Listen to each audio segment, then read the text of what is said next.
I decided to test the new Model X, OK? Because I thought this might actually be an SUV we all like. With its Bobby Dazzler back doors, this doesn't look like a normal family SUV. It looks better. Especially on the inside. And it's more practical too.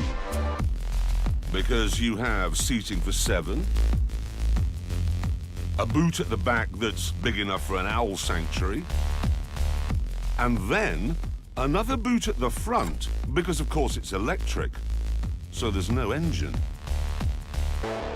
Most of all, though, I'm intrigued by this car because it represents a whole new way of thinking about what a car actually is. Take this enormous command and control screen as an example. It does all the usual stuff, navigation, music, connectivity, and so on, and so much more besides. For example, if I want, I can turn it into a sketch pad. Then I can just, you know, draw pretty patterns and so on as I go along. Or if I'm bored with being in, where am I here? There you are, Swindon, which I am, I can change it so that I become on Mars. Look at that, I'm actually on Mars. I mean, I'm not there, obviously, but it says I am, and that's fun. Oh, and this is a good one. If you don't want to see the car you're driving depicted on the screen, you can change it so that it becomes Bond's Lotus. That is actually quite funny.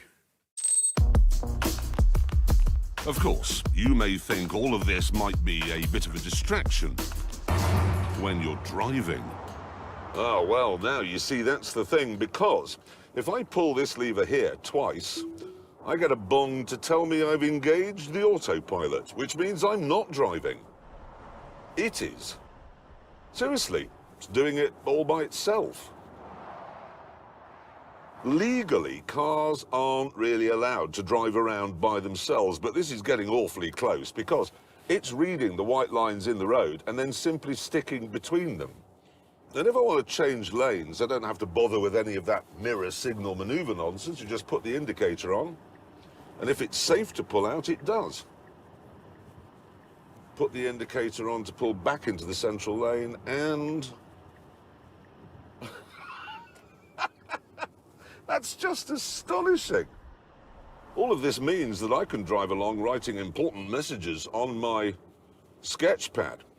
Because I know that if the car in front slows down, I'll slow down. If it speeds up, I'll speed up. If the traffic stops, I'll stop. Honestly, this is the most relaxing thing I've ever driven. Because all I have to do is sit here. Unless, of course, I can't be bothered to do even that.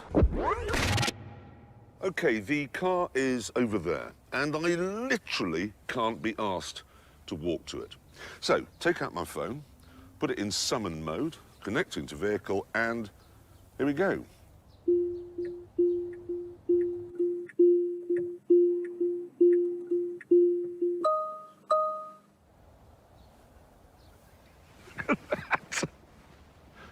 I mean, it can't extricate itself from a parking space or come to you from the other side of town, so it is only a gimmick. But what's wrong with a gimmick? That's brilliant. And stop.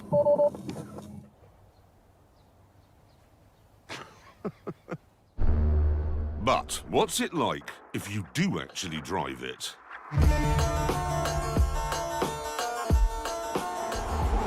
Well, because it's electric, it's quiet, obviously. Eerily quiet. Stupidly quiet. Too quiet, as they say in the movies. It's also heavy because of its massive battery pack. However, because it's mounted under the floor, the center of gravity is very low down. And because you've got one electric motor at the front driving the front wheels and one at the back driving the back wheels,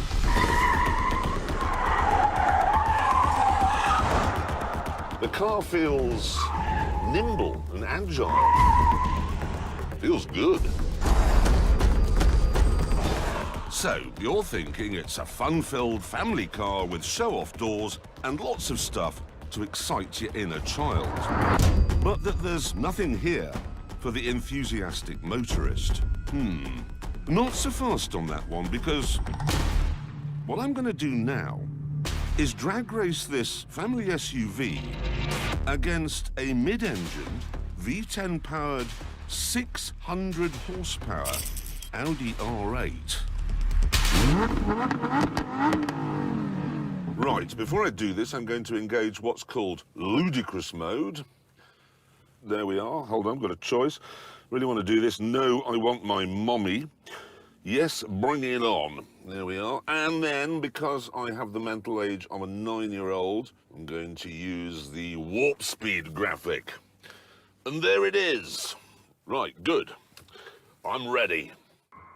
Small wonder this thing is fitted with my favourite mode of them all, celebration mode.